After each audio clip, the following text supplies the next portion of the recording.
Vamos continuar aí, então, a resolução da FUVEST 2019. Aguarda aí, então, a próxima questão. Como sempre, vou deixar um pouco, né, no começo, para você tentar resolver sozinho, se assim preferir, tá? Se não, se você está ainda introduzindo seus estudos, nenhum problema de você ouvir o meu comentário primeiro, tá bom? Pessoal, agora a questão 80 aí de história, pelo menos do ponto de vista lá da FUVEST, realmente né?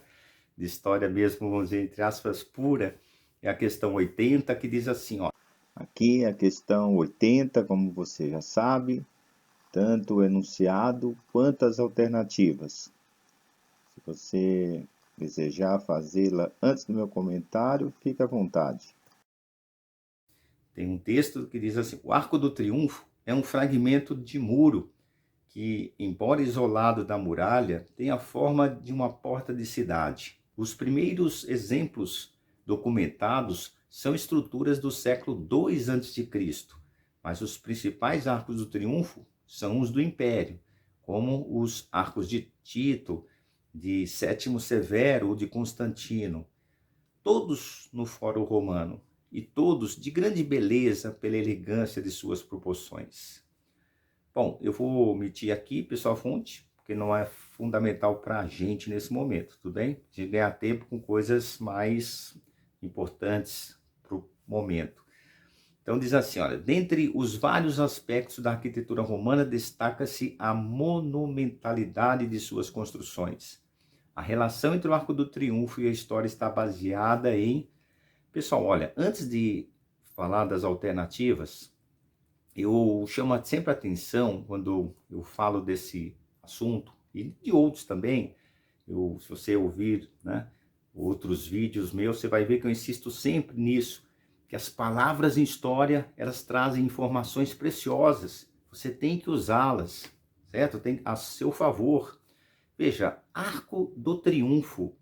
Veja, triunfo sugere, certo, uma competição, não é? No mínimo.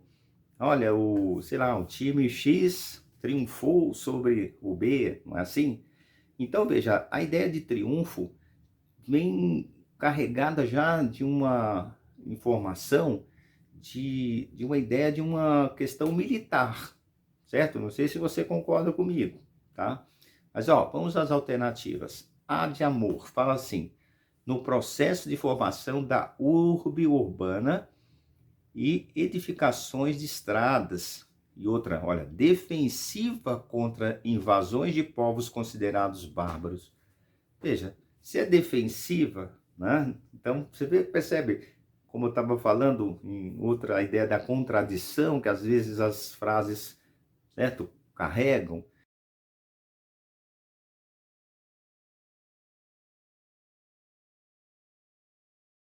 Então não seria defensiva, está falando de um triunfo, certo? Sugere, não sei se você viu, se você depois você pode voltar lá no texto, ele fala que, principalmente no Império, quer dizer, você saiu, né, no caso, na história romana, da República para o Império, certo? O texto te deu essa informação que era no Império. Então, quem está exercendo, certo, o Império, não está numa postura defensiva, e sim ofensiva, tudo bem? Vamos para a alternativa B.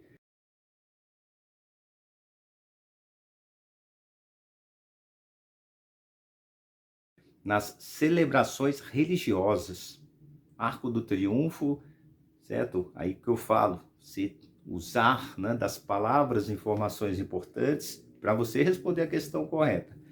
E aí, continuando, fala das divindades romanas vinculadas aos ritos de fertilidade dos seus ancestrais etruscos. Pessoal, ritos de fertilidade, um arco do triunfo, não é? Não cabe. Vamos ver a C. Nas celebrações das vitórias militares. Opa, começou bem, não é? Arco do triunfo, ou seja, nós triunfamos, então, como diz o texto, vamos celebrar essa vitória militar que permitiram a expansão territorial, que o texto falou do imperialismo, né? E a consolidação territorial e estabelecimento do sistema escravista. O sistema escravista veio de lambuja aí, mas é verdade, quando você expande, certo? Aumenta, você vai escravizando os povos que você vai conquistando. Isso é uma questão muito recorrente quando se fala da história romana, certo?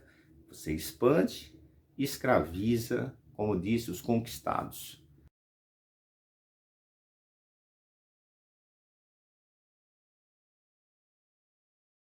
Vamos ver a D de dado. Na edificação de monumentos comemorativos às memórias das lutas dos plebeus e no alargamento da cidadania romana. Bom, aí você vai ponderar. Se você já estudou um pouquinho, melhor ainda. A história de Roma, patrícios e plebeus, certo?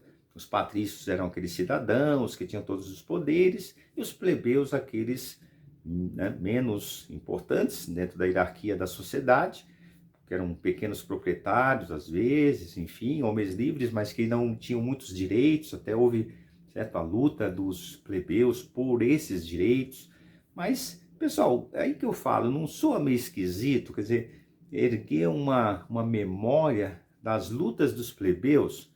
Geralmente quem ergue os edifícios, quem vai celebrar a conquista, é a classe dominante, né? No caso ali de Roma, seria talvez dos patrícios, mas plebeus torna a questão, eu acredito, né? Para você aí que está, não sei se você já tentou resolvê-la, como eu disse, mas enfim, né? Essa questão está, a alternativa está furada, certo?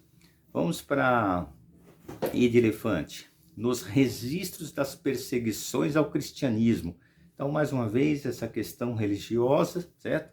E destruição de suas edificações monásticas. Não há uma destruição, certo? Fala da construção dos arcos do triunfo. Portanto, então, furada, alternativa E. O que sobrou? A C, celebração das vitórias militares romanas que permitiram a expansão territorial, a consolidação territorial e o estabelecimento do sistema escravista. Correto?